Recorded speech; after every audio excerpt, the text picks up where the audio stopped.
our motto, okay? They have been recommendations, and local control has always been.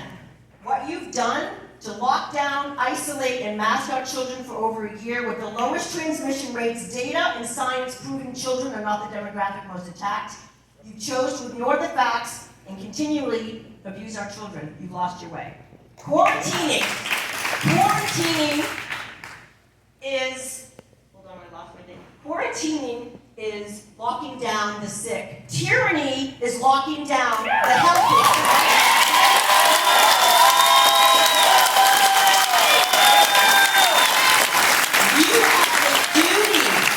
You have a duty and a responsibility, and whether you've read the small print in your oath as a school board member, you're liable. You're legally liable. You're liable for your decisions, okay?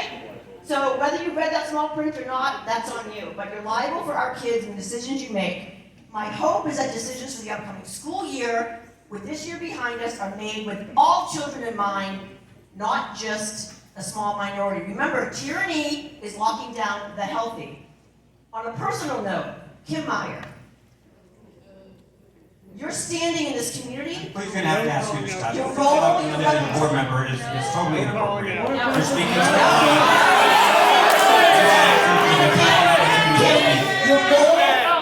your role in reputation in the community, you're a leader. We needed more from you when you failed us. But again, all We the needed more comments from need to you go when you to the failed chair. us. Trying to allow everybody.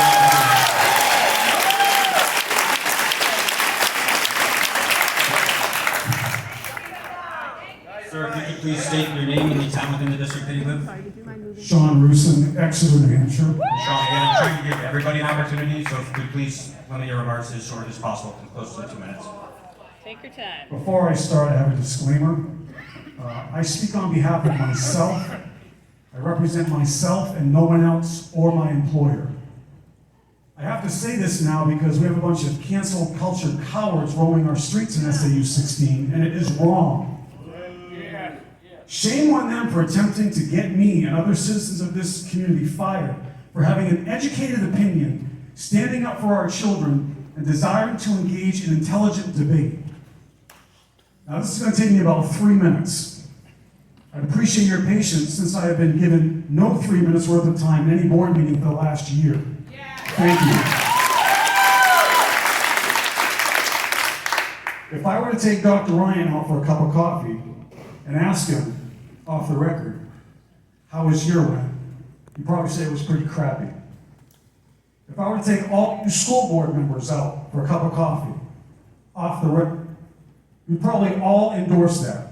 It's been a crummy year for all of us, especially me. The co-op board knows what my family's been going through for the last year, and I'm done. But I've got great news. It's over. We did it. There's no more pandemic in this country. There's no more epidemic. There are no more clusters. There are no more outbreaks. No more here. Last week in Exeter, there were 1 to 4 active cases. 1 to 4. During the last week of May, for 6 days, I saw patients in the respiratory/COVID clinic. I saw 0 cases of COVID in 6 days. You know what I saw more of? Depression. Hard to believe? Should be. Listen to me, I spent more time talking about depression to my patients in a COVID clinic than I actually saw cases of COVID. If you want a pandemic to cling to, call it depression.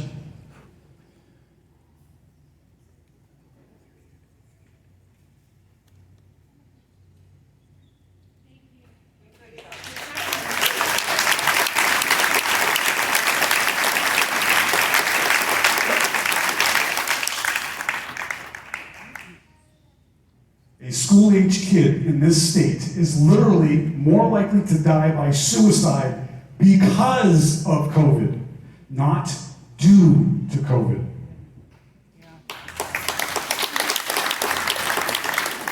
0 COVID deaths in New Hampshire for those under 20 years old throughout this entire pandemic. As of June 1st, there were less than 30 total COVID hospitalizations in the entire state for all ages. Yet there were 32 pediatric patients sitting in ERs awaiting for an inpatient psychiatric bed. I'm a physician assistant and have been a physician assistant for 20 years, trained to critically analyze the best scientific studies, pick apart data, and seek out research that is performed independently, and then look for similar research and data to see if it corroborates other independent studies.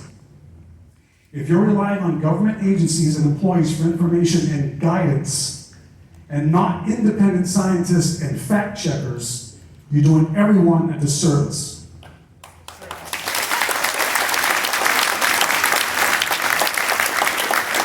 Find independent scientists, meaning virologists, epidemiologists, immunologists, pediatricians, who aren't on any government's payroll.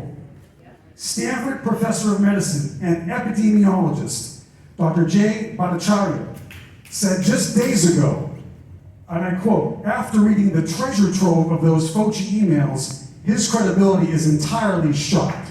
Close quote. Listen to the independents. The likelihood of them telling you the truth is 1,000 times greater than any government agency. And finally, TD Garden, 19,000. Fenway Park, 37,000.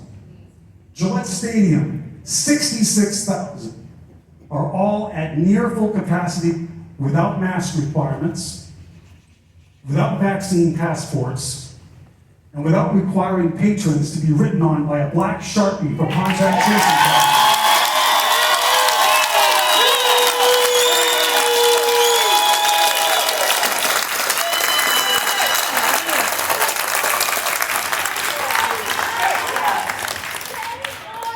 New Hampshire has no mask mandate, and now Exeter has no mask mandate, nor should they. Why? Because it's incredibly safe to be without one, especially school-age kids.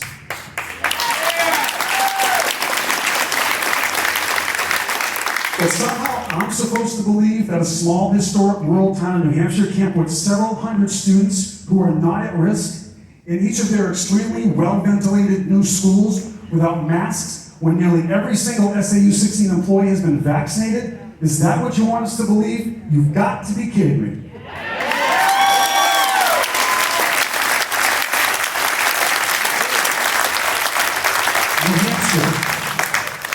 New Hampshire, Exeter, and your amazing healthcare system, which I am infinitely proud to work for, has done an incredible job keeping numbers extremely low. But that is not a reason to continue the fear, shaming, fear, and segregation. It's a reason to celebrate for all of us and to resume the normalcy for our kids and families that we deserve. Remove the masks. It's time. It's over. Stop clinging to the pandemic. You've got a new pandemic in town, and its name is not COVID.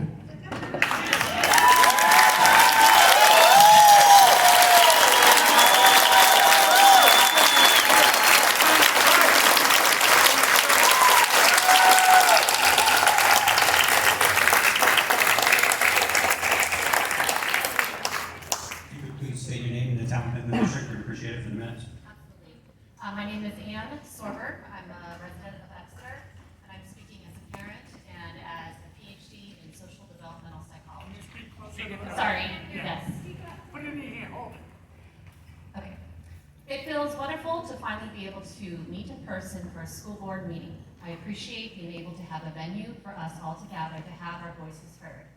That being said, I am disappointed that for us to meet in person, we had to rely on Governor Sununu to end the state of emergency. We all know that this global pandemic has led to many challenges and required schools to be fluid in their decision-making. These types of situations are when you see true leaders and critical thinkers stand out and shine.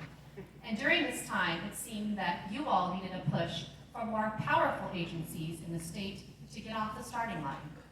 What makes this ironic is that at the beginning of the pandemic, I recall reading and hearing complaints from our district about how you are not receiving guidelines from the governmental agencies in our state.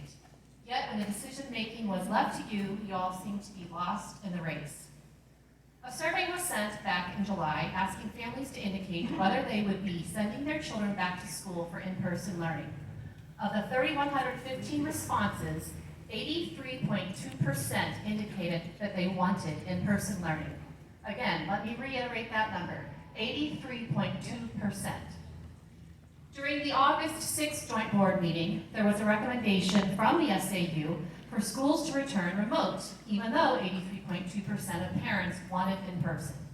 In that meeting, members of the joint board, who are elected to represent us, your constituents, not represent an agenda of our superintendent, voted 26-4 to support the SAU recommendation and have students settle for remote learning. During the October co-op school board meeting, the results of another survey revealed that 71% of middle school and 77% of high school students wanted to return to school in person. Administration had recommended a return date of January 19th.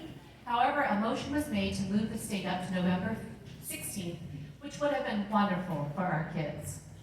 But it failed to pass with a 4-5 vote. So students were still stuck with remote learning. As a parent, I would have hoped that our children would have been in school full-time at least by January 21. However, that return to school was only for 2 to 3 days a week. Those other days? Well, for my freshmen, it involved sleeping in, making gourmet breakfasts, and playing video games. So much for being worried about the screen time our children are facing. My older son, a junior, chose to stay remote so he could get 5 full days of instruction. His words, not mine, quote, "I don't trust the school system won't screw things up," end quote. This coming from an AP and honors student who just wants to do well in school and get into a good college. So when did the kids finally get to all return to school full time, like the 83% wanted in July? We had to wait until Governor Sununu forced your hands with Emergency Order 89 on April 2nd. And even then, you wanted to submit a waiver to get out of that emergency order. Shame on you! Shame on you! Shame on you! This is why parents are upset, and one of the many reasons why we are here today. Personally, I pulled my 5th grader out of Lincoln Street School to homeschool. He was absolutely miserable with remote learning, and I could see him slowly disengage, have no interest, and he's a bright student. And I was not going to send him to school with a mask. And I also honestly, like my high school junior, I did not have any faith in our administration. We need transparency. We need you, the school board, to represent us. We need our children to be heard and fought for. So I challenge you all, members of the school board, to reflect on your roles and responsibilities. Please remember why you were elected to your positions, to represent us. I challenge you, all of you, to do the unthinkable. Hold leadership accountable.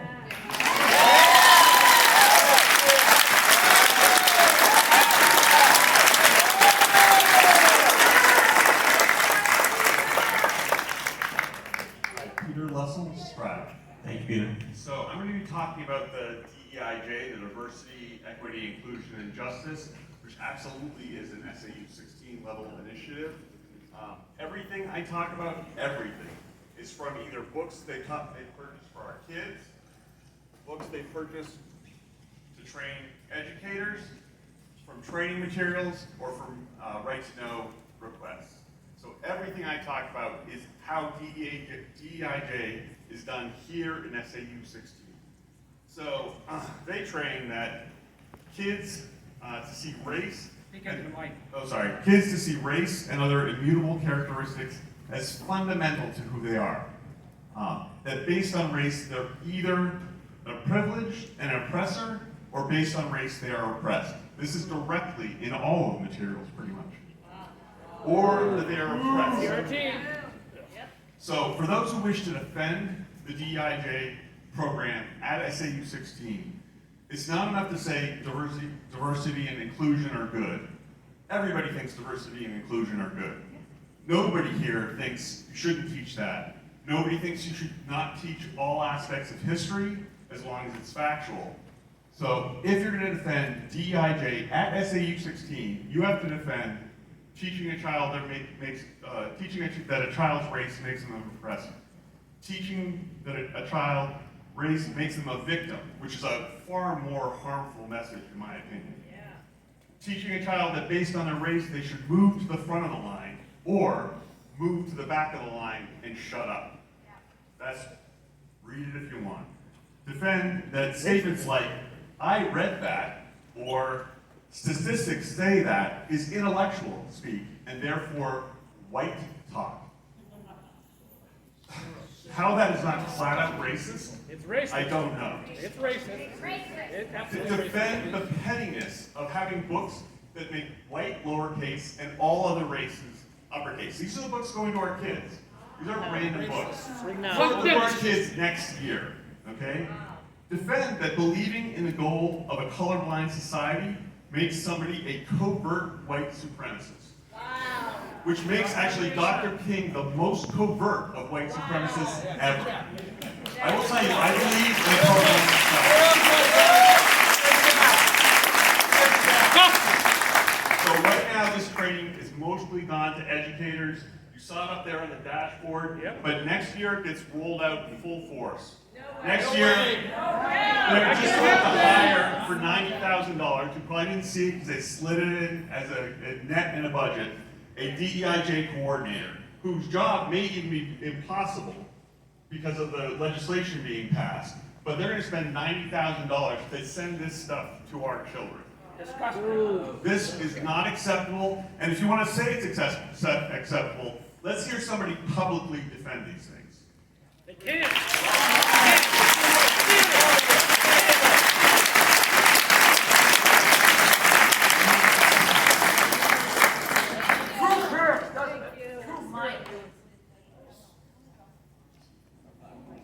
Liz, could you just state your name and the town you're from, please, for the record? Thank you. My name is Liz Faria, and I'm from the ballsy, freedom-loving town of Brentwood. I have one question and a comment. I want to know when the diversity, the DEIJ piece was added to the two revolutions, whatever they're teaching the educators, because it wasn't in there 2 years ago when I first looked up how much money we were paying them.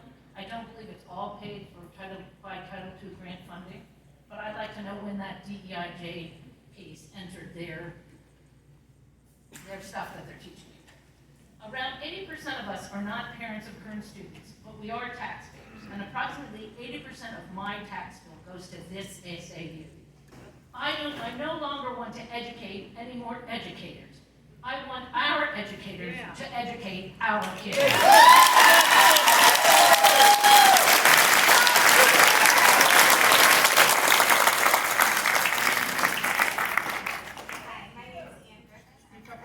Closer. Thank you. Hello? I'm from Exeter. My name is Ann Griffin. It's so nice to see everybody's faces. I know Ann Griffin. So nice to see everybody's faces. Nice. All right, so I had a whole new plan, but nobody's wearing masks. So do the kids have to wear masks tomorrow at school? Chairman Ford, I'm asking a question. Do the kids have to wear masks to school tomorrow?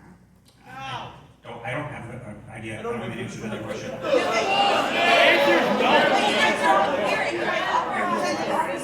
And the mask policy should be a blanket policy across the district because there's students in elementary schools, middle schools, and high schools from the same family. So you can't have different schools having different policies on masks. Are they wearing masks to school tomorrow? No! Can I have an answer? I don't have an answer to that question.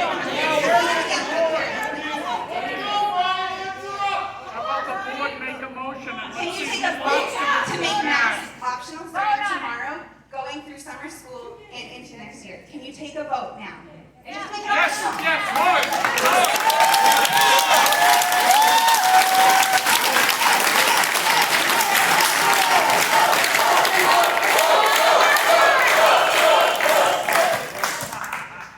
At this point, the mask guidelines are in force for the remainder of the school year. That was- That's so hypocritical. That's so hypocritical.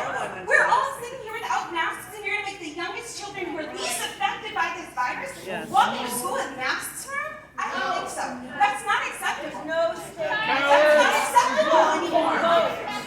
You need to vote to make them optional. Someone make a motion. Hi, my name is Carissa. I'm a Stratum board member, and at our recent meeting, we had a discussion regarding this. I too feel the way that you feel. So I want to validate that. I want to validate that because I have a first grader and a second grader, and I am not a fan of the masks. What really opened my eyes was that there are kids who are medically at risk. So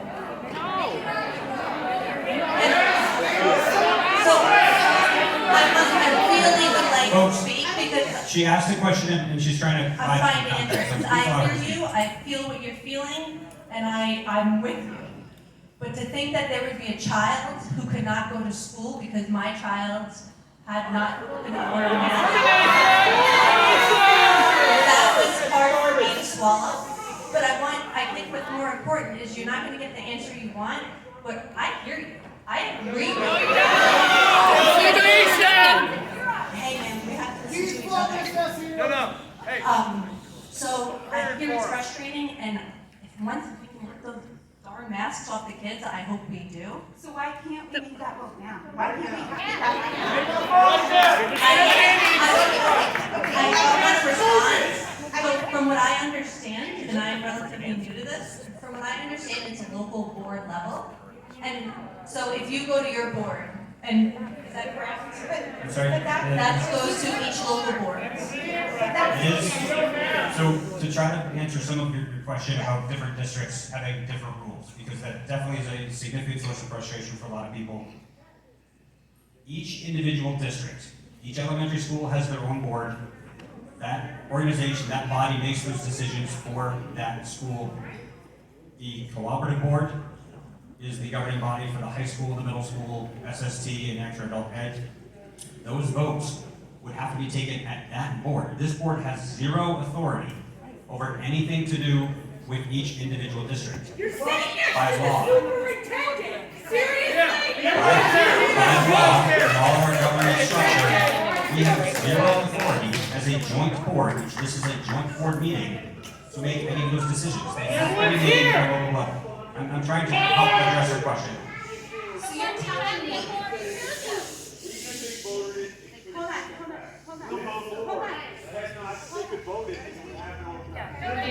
Each individual district would have to make that decision, so I'm trying to help answer your question. So am I hearing this right?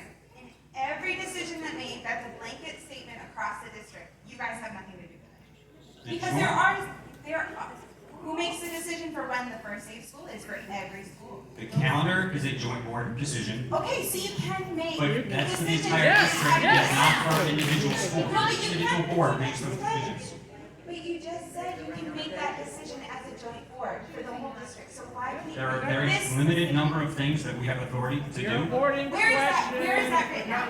The superintendent is right I can there. tell you right now, and it's in the governance agreements that SU 16 created back when it was first That you established. can only make calendar decisions, you can't make policy decisions? Correct. We, at the joint board level, and again, I'm just trying to help clarify for you. So, we have the authority over the SAU operational budget, the central office budget. We hire the superintendent, we evaluate the superintendent, and we set the school calendar. Those are the very limited number of things we can do. Any policy decision goes back to each individual board to be adopted or amended. So then, All those other decisions are in each individual district, which is why I was trying to, at the very beginning of this meeting, say so many of these issues are local district I decisions. hear you, I hear you. So hopefully that helped. So which board, who made the decision to follow the CDC guidelines? That's an operational decision. Who is that? Well, Because that that's came just, through that's central open masks. That came through central office and was discussed in each one of our individual district meetings. Where's central office? Are they here? The administration. Hey, let's do this.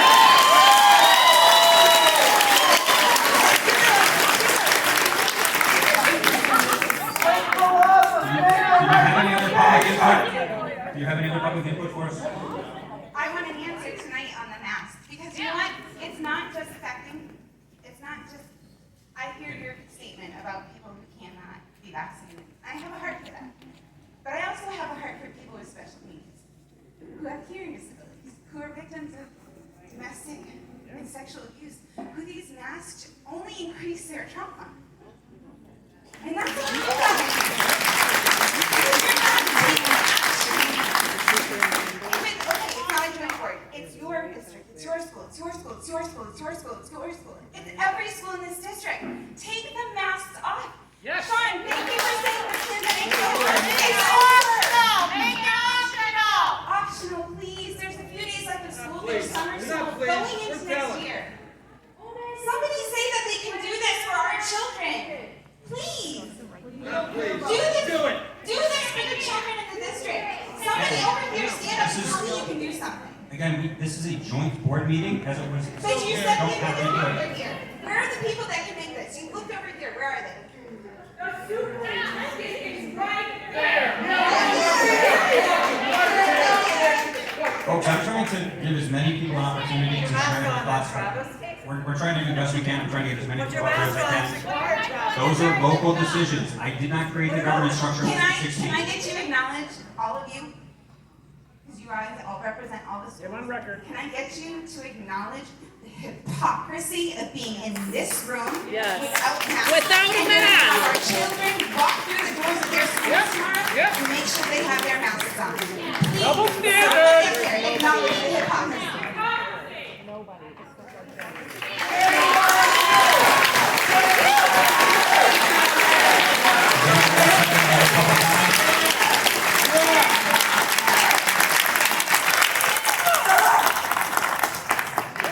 If you could please state your name and the town and the district that you live in. Yes, my name is Jean Marie McNamara. I'm a student, I'm a parent. I graduated as a senior last year and have a high school student now as well. And I'm sorry, what town are you? I'm from Exeter, Thank you very much. and I'm proud to live here and make this better. The decisions made by this board isolated and denied the social and emotional development learning of children in this district that would have been provided with the help of their peers in an educational setting. The children's community of support, if you will, has been denied. There were at least 4 surveys sent last summer asking parents to commit their child to in-person or remote learning. More than 75%, I think it's now 83%, of this community voted to in-person learning. And this school board denied the request of the majority. The suicide rates across the country combined are more than the deaths from COVID in this age group. I repeat, more children have died by suicide than getting and recovering from COVID. Thank you, Sean. In our school district alone in the past year, there have been 4 attempted suicides. And that is only the number from public information. I hope there's not more.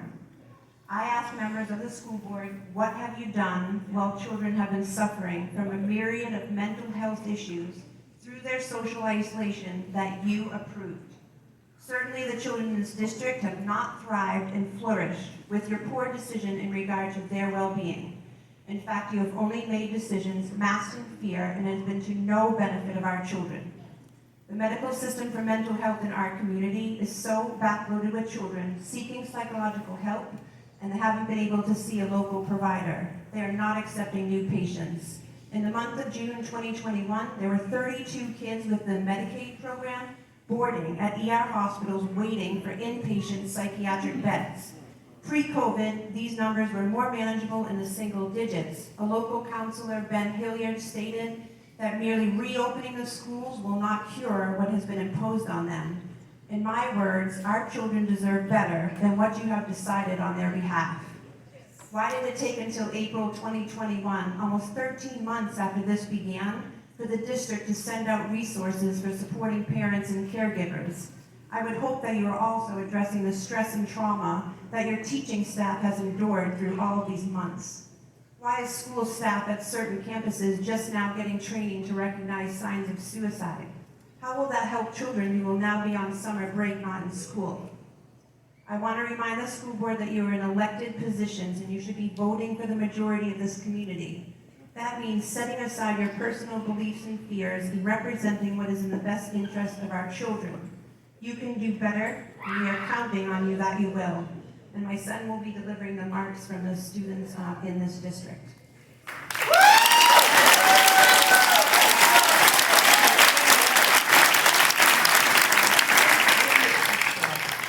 Hey, Representative Army from Stratham. I just have a question to the chair. Yes, Pat. All of these questions and all these concerns, you're saying that this board can't make any decisions. So when is it my understanding that tomorrow night, is that the right night to come? So tomorrow night is the cooperative board meeting, which again is Exeter High School, Cooperative Middle School, SST, and Exeter Adult Ed. So that is that district meeting, which is tomorrow evening. I don't have the schedule for all the other local district boards, but it's on the website. We can probably get it for you, but each individual district has their. But I'm trying to, maybe I'll ask this question. Line's over there, buddy. I want to ask the question of the superintendent. We'll pat everything. All of these going to the questions. chair, and then any questions that we need Okay, I'm for sorry. addressing is Mr. Chair, accurate with you, Pat. what meeting should these people come to be heard? We're certainly hearing them now. But I'm trying to answer your question. Again, each district has their own meeting, so they can show up to tomorrow's the co-op, so anyone in the towns, residents from the districts can meet at the co-op. Brentwood has a meeting, Stratham has a meeting, Exeter has, all the elementary districts have their own meetings, so individuals can speak at any one of the The meetings. line's over there. The line's over there. Check it. You can't cut the line, sir. It doesn't matter. The line's over there. So if you could please give us your name and the town you're from, and thank you for being here, we appreciate it. I am Kelly Sanderson. I'm in Exeter and I'm a current sophomore at Exeter High School. I'm Kelly Sanderson. I'm a current sophomore in Exeter High School and I am from Exeter. I'm here on behalf of all my fellow students. I represent all of them.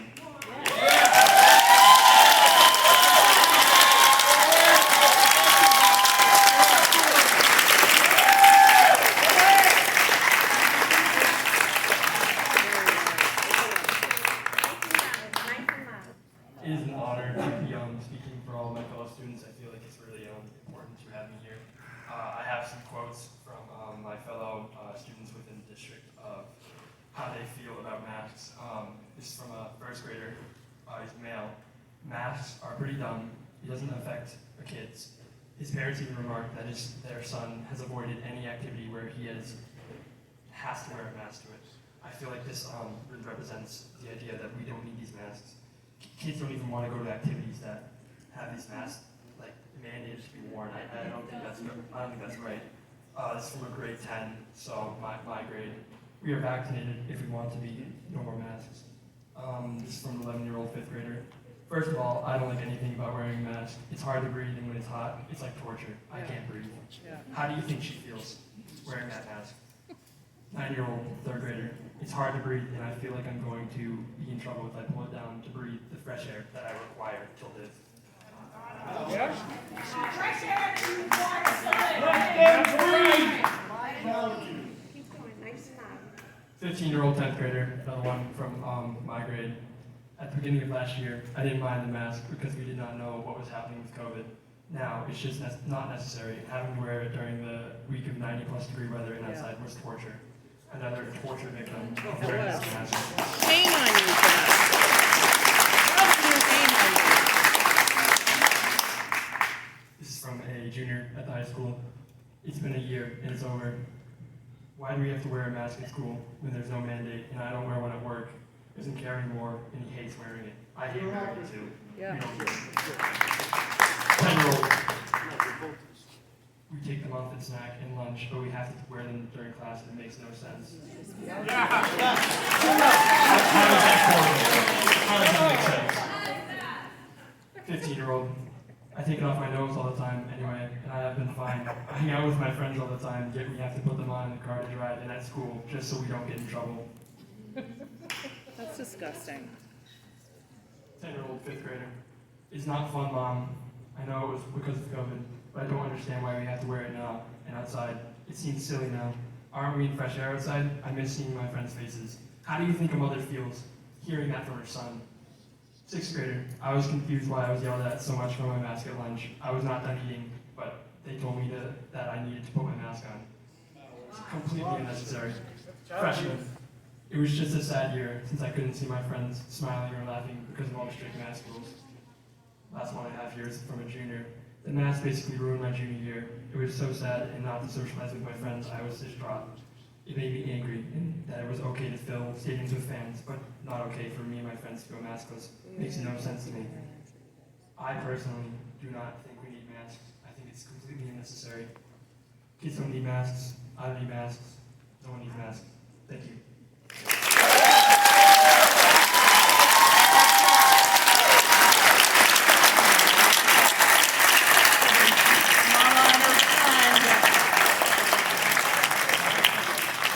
Before we begin, takes a lot of courage for a young man to stand up in front of a crowd this big, so just acknowledge that. Sir, if you could please give us your name and contact information. Hi, Mike Thompson, Exeter. Thank you so much. So, first I'll ask, does anyone here have any comments about the mask policy? Can you get closer? The superintendent is here. Does he have any comments about the mask policy? Well, right now we're just doing public comment. Does he have any comment? Is that a no? Give him the microphone. Okay, I'll stick to something that you did present today. So first I'll suggest that all the parents go to the webpage 2revolutions.net. That's the number 2revolutions.net. The person that presented, Adam, I assume he's no longer available, correct? I don't believe so, no. Okay. That webpage there's not a word on there about mathematics, reading, writing, science. Not a word. It's all about racism and social justice. In fact, under who we are, the second sentence says, we recognize their education system was intentionally designed to marginalize and suppress Black, Indigenous, and people of color. So to the board, 2 questions. One, which wasn't answered earlier, and clearly, since you run the budget, you know, someone knows. How much money has been paid to 2 revolutions in total? So we'll make note and get that answer to you. We certainly don't have that off the top. Nobody knows off the top of their head? Who's the budget person?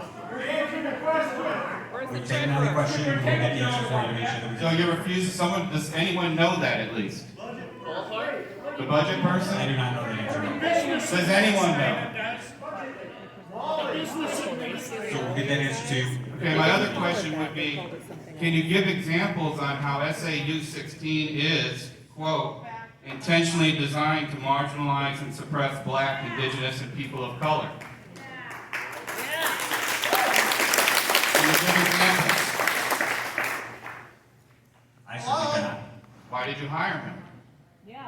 So we'll take the questions down and we'll try to get. His degree is not in mathematics, science, reading, writing. His degree is in race relations. Right. You can't answer that question? So can you answer the question, why were they hired? What were they hired to solve? Any response from anyone? So we've taken two questions. When will you answer that question? When and where will that question be answered? Do your Answer homework. now! When and where will it be answered? I will get that for you. We've got it down. We will get back to you with the answer. How will you get back to us? I do not have an answer for you. So you don't know when or where you'll get that No answer to us? backbone. It will go through the superintendent's office. The superintendent's there. Someone approved the budget, so you know how much money was given to him, and you know why you hired him.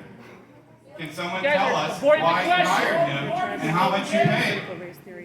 Again, so we're taking down your public comment. This is public input right now. This is not a back and forth Q&A between the joint board and all of those other things. So we've taken it down. And do you have any other public input, sir? That's right, you got it.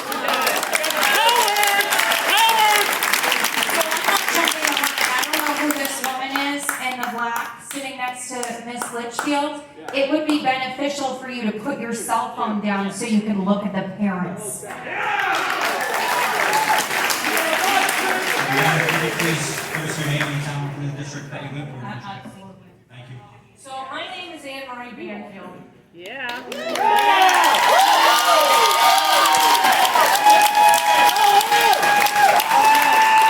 I live in Northampton. I had no intentions of speaking tonight, but as a parental rights advocate in New Hampshire, I've been asked by a few parents to speak on their behalf, actually several parents. I want to thank you, first of all, for your service by serving on the board, but would also like to remind you that you are elected representatives in the community for the people, and therefore your duty is to serve the people in the community.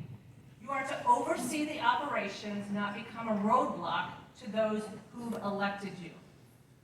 I would first like to ask you to consider a self-evaluation on why parents need to speak through a spokesperson because they fear making public statements. That is disturbing, to say the least. They pay taxes. It is their children that you are serving. If parents are not comfortable making public statements, what are you going to do to make sure that their comments are welcome and without fear of reprisal? Years ago, I sat down and had a discussion with the principal at a private school.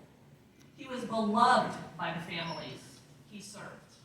His motto was that if one parent came to him, he filed that as a complaint, made note of it. If 5 or more came to him, he knew he had to take action. Superintendent Ryan and members of the school board, you have a lot more parents than 5 back here. Do you want to be supported, or do you want to continue to divide this community into factions where one faction wants to remove you from your position or not? As a parental rights advocate, I believe all voices need to be heard. Denying students an in-person education causes many other students academic and emotional harm. I use the term harm because I've engaged with these parents the last school year, and I've heard their stories. They know me, and I know them.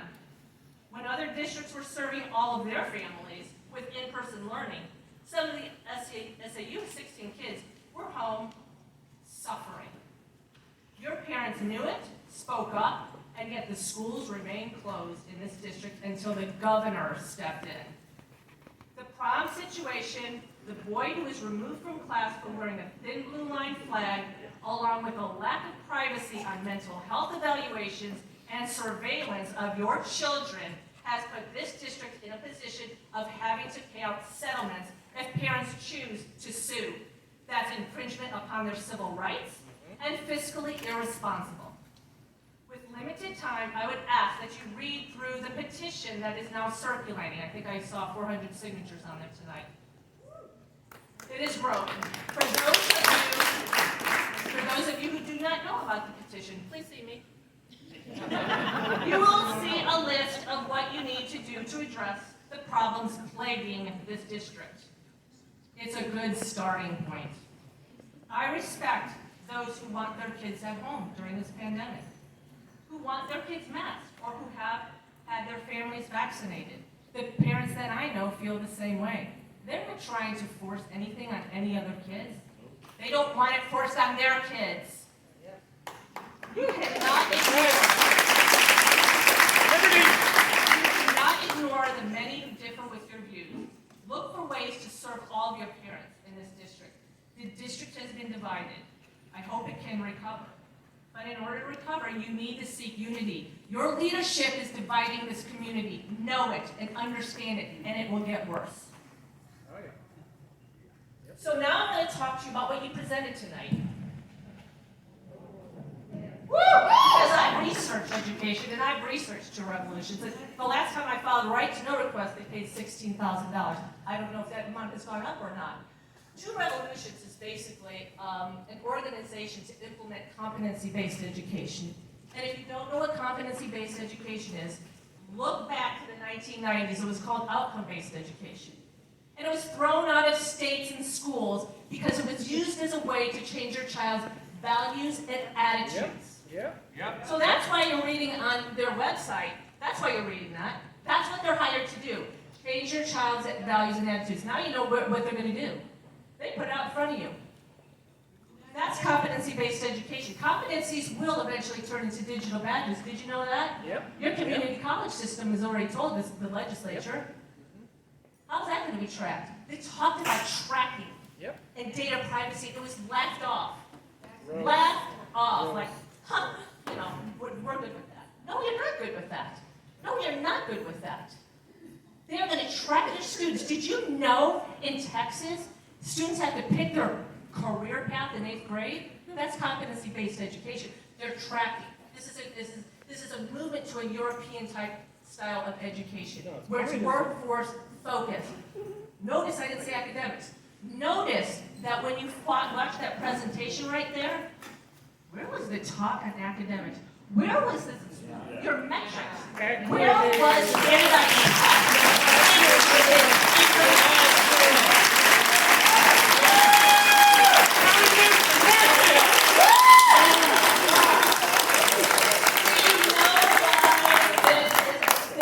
just so you know why this is being done, if they're focusing on everything else but proficiency, then maybe you won't focus on proficiency. If your kids don't know the basics, well, you know what? But hey, they're doing this. They have the right attitude on diversity, equity, and inclusion.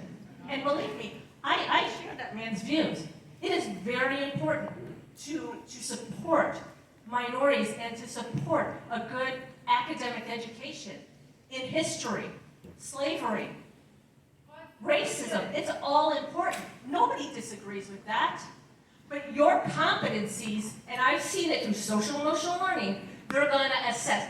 Where you do a competency, you have to assess it. So how's your child going to answer that question on what this company's doing? So what are they going to do? They're going to test you. They're going to assess you. And guess what? All of that was data collection. Yep. Massive amounts of data collection. Look at your policy. I sat on the Bedford task force to develop a policy for their students, a data privacy policy. I don't even think it was that great. You know, I tried. You're one person when you're on these task force, and you know, you do what you can. But let me tell you something. Competencies go to your colleges. Yep. That when your students apply to college, your students' competencies go to those colleges. The digital badges. Be very careful. If they're going to do something like this, oh no, you need to have a policy in place. FERPA was gutted. That is this federal Student Privacy Act. That was gutted. So all of their data can go and leave the district if they call themselves a researcher. That was gutted. And it's worse than that. So there's a lot of other folks in line for public input, and you've had the floor for almost 8 minutes. I'm just respectfully asking some of the officers that are I certainly recognize, and I appreciate your courtesy to this. I just wanted to make sure that I covered everything. Take your time. When they say they collected anonymously, as was stated earlier, your kids each have a unique pupil identifier number. Did you know that the state has a longitudinal database? Did you know that when we set up the longitudinal database, because it's federal law that they can't set up a massive database, each state set one up separately, but they're all the same. So they're all interconnected. Yeah, but you didn't know that. I bet you that hasn't been shared with you guys either, as school board members. Isn't it funny the stuff that you have to hear from me? This is stuff that your superintendent should be telling you.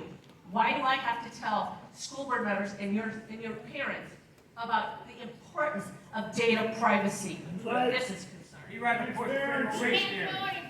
Exactly. Exactly. Jeff, you're offered for this program. Throw it out. Throw it out. Throw it out. Throw it out. It's Marxist. It's coming. I do appreciate your courtesy in this. I think that, you know, I appreciate that you asked a question about data privacy. You know, that this is important to you, because let me tell you something. These are your kids. These are going to be your grandkids. You have no idea the amount of data that's being collected on them right now. Have any of you gone to the state to see what they're collecting through your UPI on your kids? Didn't think so. Have you? Didn't think so. Start going and saying, I want to know all the data that is collected on my kids. So maybe they'll think twice about collecting it. Because when you shine a light on it, then a lot of times, maybe they're not so interested in it. You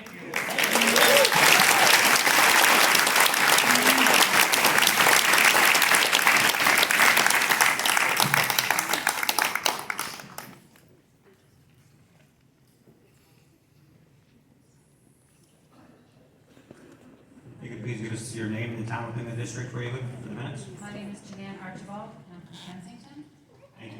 senior who just graduated. This is my first. Yeah, we need you louder. This is my first school board meeting in 22 years of being here. And I've never really I needed to come to a school board meeting.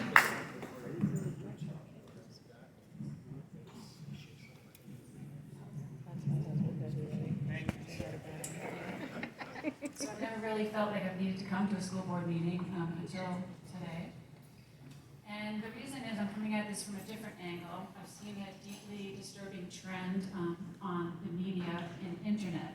I'm a self-proclaimed news junkie, and I'm really not liking what I'm seeing in regards to news in this district. In the past few days, our school district has been featured on all the local newspapers, all the local media outlets, the Boston newspapers. It's been picked up nationally. WRKO did a 3-hour talk show on our school, Howie Carr, the national news in St. Louis, Virginia, the Dakotas, Connecticut, Rhode Island. It's been on Fox News twice. It's been on Epoch Times with an article with 1,300 comments.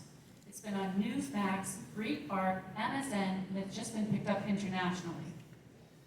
What's most disturbing to me is the social media, because this is what the kids are watching. My daughter actually came to me with her phone and showed me an Instagram feed from a reporter named Grant Goodwin, who I've never heard of, and no one in our house follows, but he has 2.2 million followers. Of those followers, there are a lot of politicians, big names in Capitol Hill. So he posted stories about our district. His post generated 120,000 likes and 5,000 comments. The Epoch Times is 1,300 comments when I left. So I started to read these comments. And if you look at the comments, most of them are things that I don't want to talk about here, and I don't want to talk about with my kids. But some of them, I picked out the most palatable ones. Here's what some people are saying. The fact that people are tolerating this is pathetic. No chance in belief would I allow my kid to go to that school. I went to this high school. I am so ashamed of this. It's disgusting. Where are the parents? Where are the parents? Where are the parents? The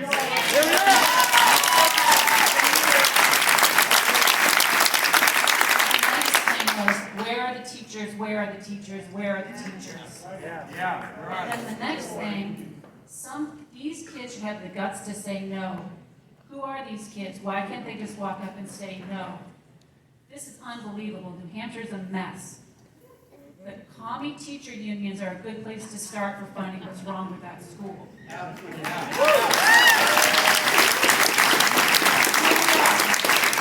am, standing in front of you. I love the teachers that my kids went to school with. I love the nurses. It was a great experience. I can't believe I'm standing here in front of you. This was a terrible year. And the actions of, I don't know who did it. I'm sure you did. You do, so I'm going to leave it to you. But the fact that you're being targeted, the school's being targeted, the district's being targeted, I'm being targeted as a parent, and most of all, the kids are being targeted on social media. How do you think they feel when they read these comments about their school that they want to be proud of? They're getting shamed over and over and over again every day. I watch my daughter's face just sit with depression. You know, she wants to celebrate her accomplishments here, not be harassed online because of the actions of this district. You've taken an oath, and you're held responsible for the liabilities of this office. This culture here and the problems it's created is owned by each of you, and it must be fixed by you. Not a Band-Aid fixed, not identifying a scapegoat, not ignoring us, not ignoring each other, but working together and putting in people who welcome dissenting opinions in a marketplace of ideas in this district. It's not going to be easy. You have some hard decisions to make, but I challenge each and every one of you as your sovereign school board to go back and make us whole and restore the glory of what SAU 16 used to be. Please, you make the next headline.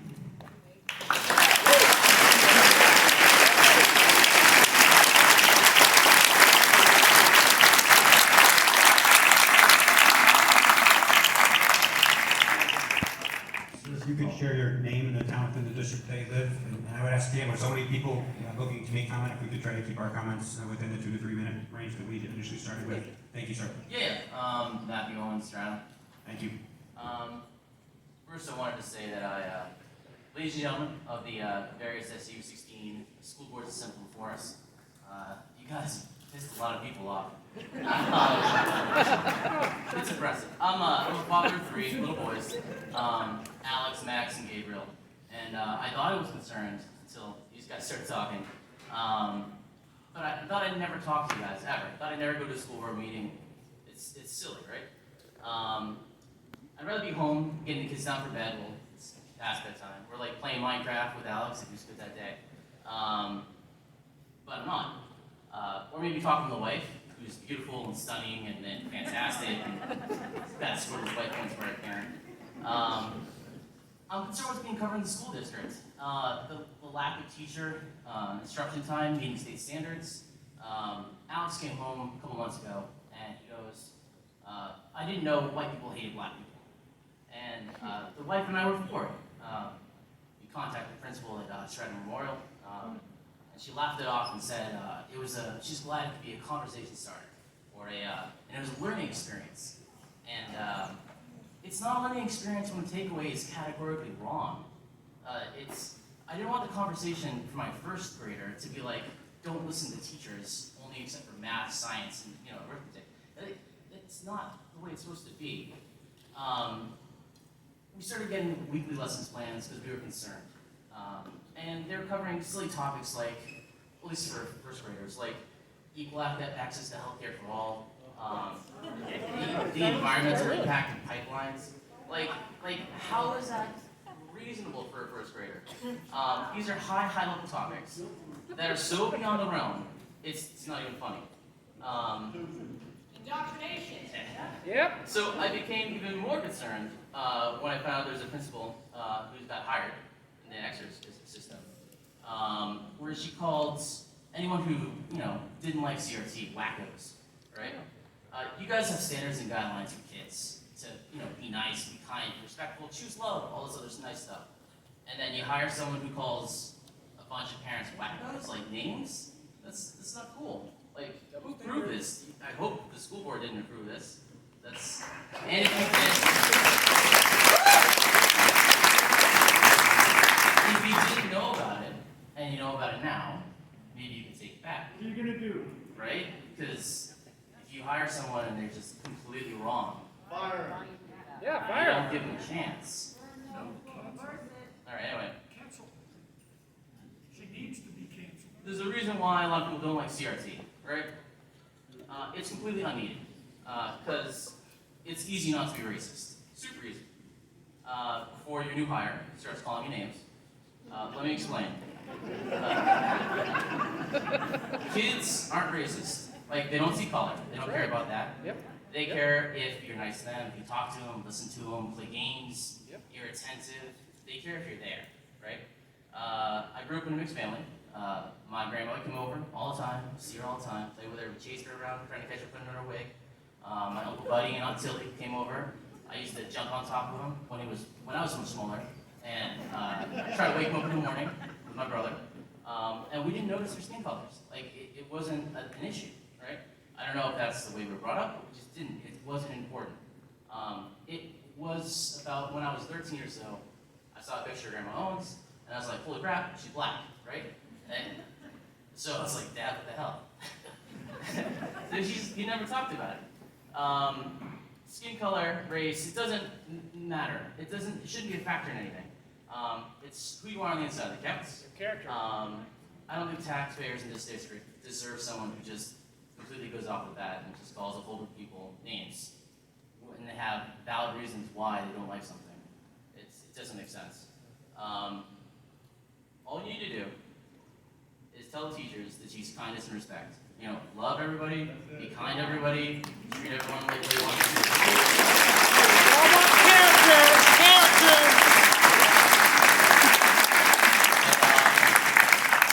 You might want to have the teachers teach the principal of that first.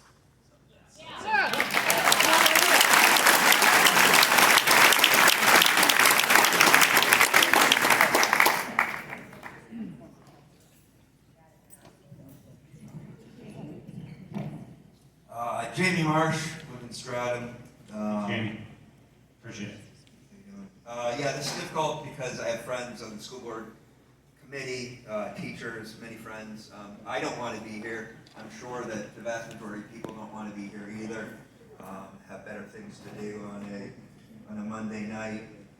The last time I was at a school board meeting was as a senior in high school, and I had hoped that that would be the last time I would be at a school board meeting, and it didn't work out that way. In the interest of time, I want to focus on two major problems that I see, and this is to the joint board. One, governance, and two, cultural. So governance, in my opinion, is upside down here. We have a situation where you have families that elect school board members that are supposed to hold the administration accountable.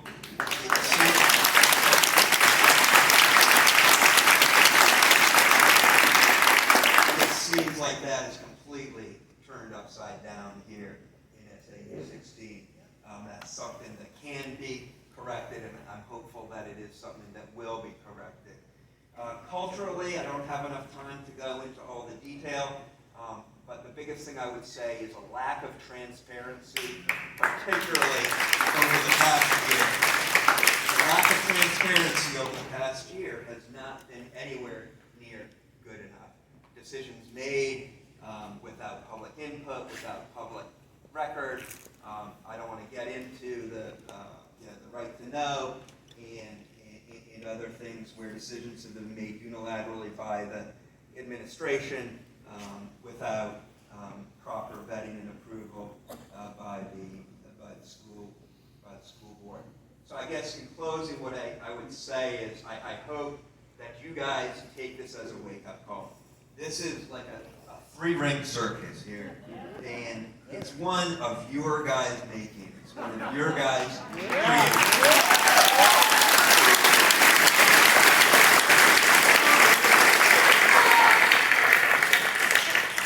Let that be the wake-up call, and hopefully move forward because changes are needed both culturally and in the governance of the joint school board. Thank you.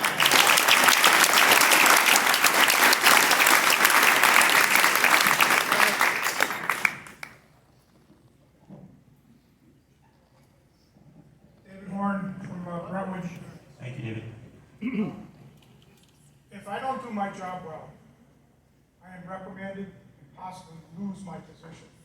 Dr. Ryan, I'm sorry. I think you need to resign.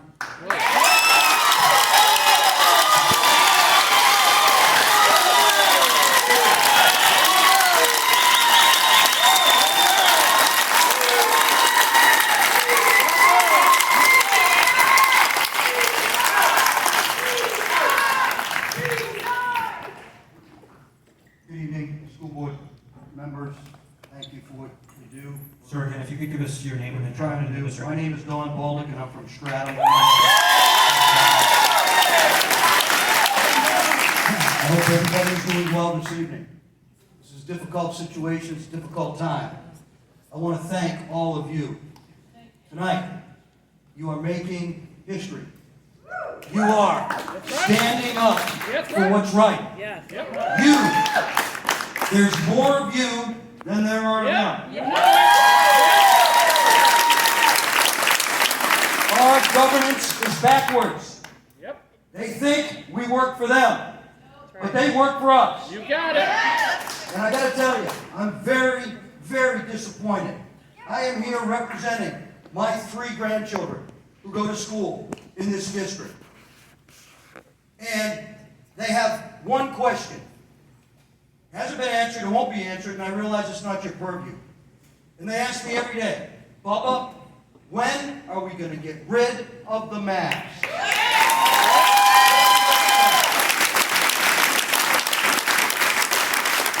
There's been a lot of subjects covered here, but I want to know, on behalf of my grandchildren, how are you going to make up for the 3.5 semesters that they lost sitting at home, not being able to go to school?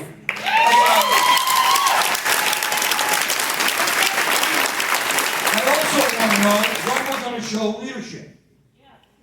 leadership model here puts anything that I have seen come out of the Pentagon to shame. Holy Lord. It's too expensive, it's too costly, it's too convoluted, it doesn't focus on the right thing, and if you think that empathy and inclusion are the most important characters in a leader, you're wrong. It's character and integrity. That's right. That's what it is.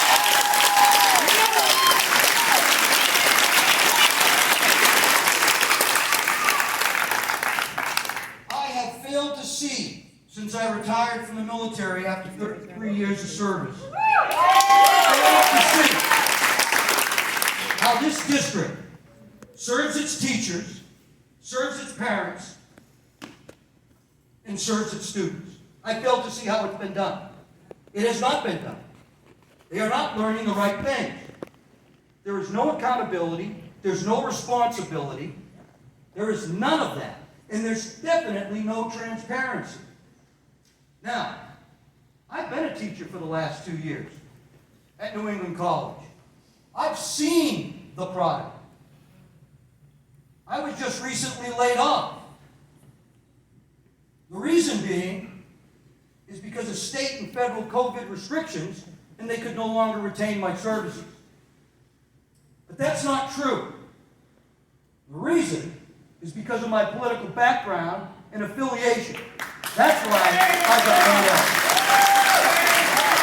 Badge of honor! And I think the program up here does the wrong thing. And I've seen it do the wrong thing. I've gone from private to sergeant, to lieutenant, to general officer. I've seen it all at the highest levels. I've worked in many countries. I have worked with ambassadors. I've worked with heads of state. I have seen education systems that work and don't work. And ours is a failure. Yep. It's a failure.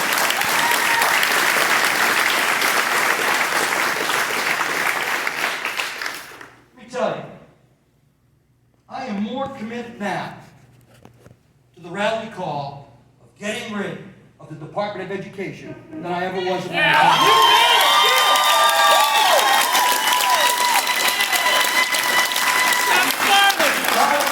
So tired of Choose Love and this CRT program that is only going to teach hate and do the exact opposite of what you're intending it to do. I have seen it in countries all over this world.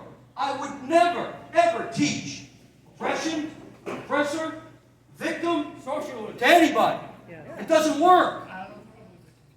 I served in the United States Army Special Forces where our motto was De Oppresso Liber, to free the oppressed. And I know what that looks like. And it doesn't look like this.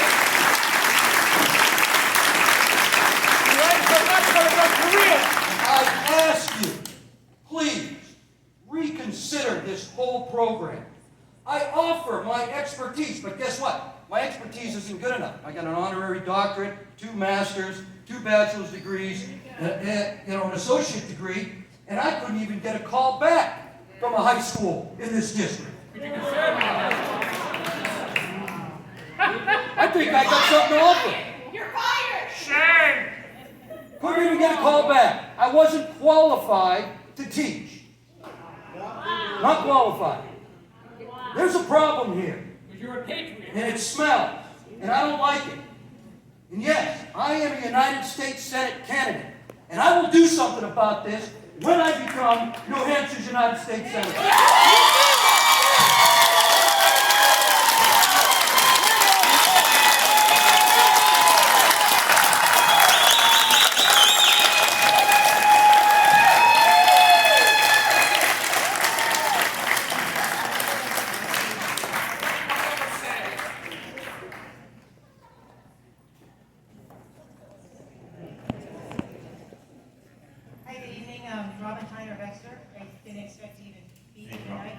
Closer. Closer.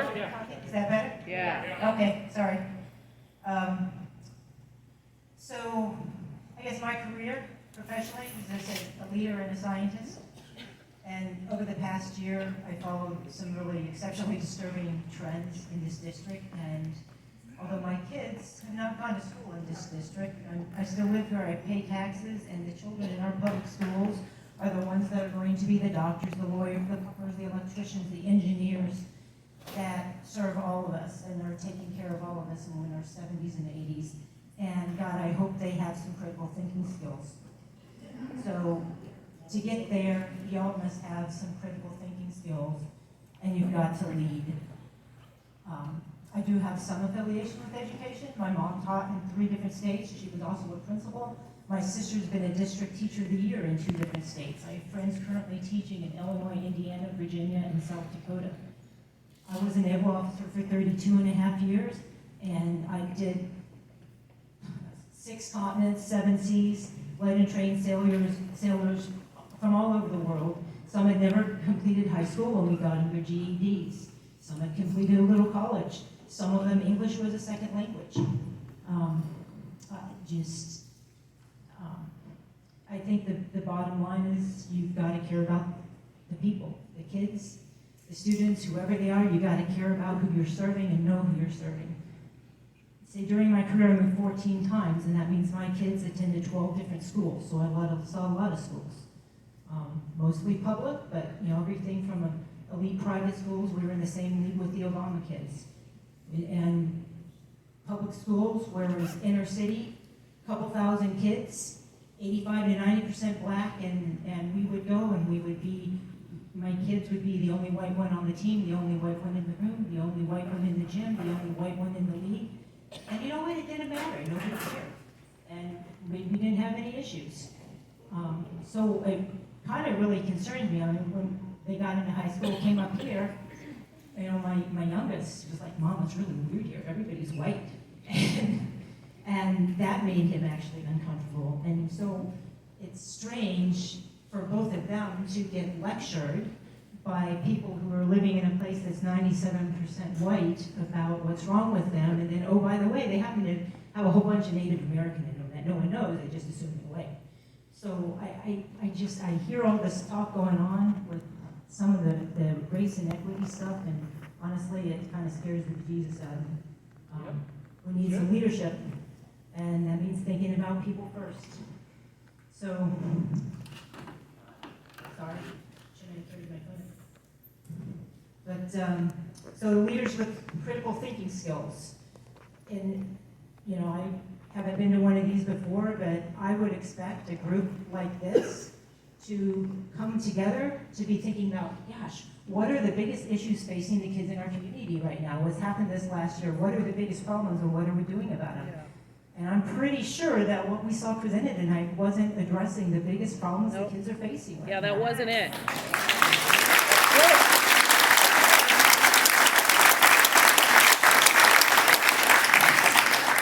I think, every one of you, if you had to take an oath or you were elected to do a job, it doesn't matter whether you're Republican or Democrat or Libertarian or Green, it doesn't matter.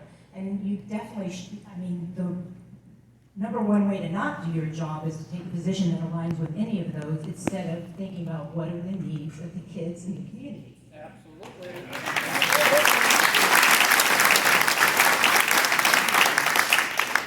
So I would submit that a leader with critical thinking skills is never going to blindly adopt a generic national guideline suggestion, a media story, or political talking points as a standard for making policy. And I don't think you would ever ignore the parents that I've heard, and I'm not even in tune with this crowd, crying throughout the year, begging to be heard. I don't think a leader is going to focus a meeting like this on a theoretical framework, which no one seems to have any direct experience in, instead of focusing on, we got some big old naked elephants in the room here and that nobody's really addressing on this board.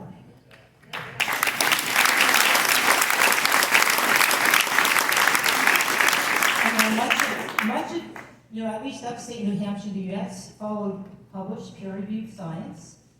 I saw policies in this town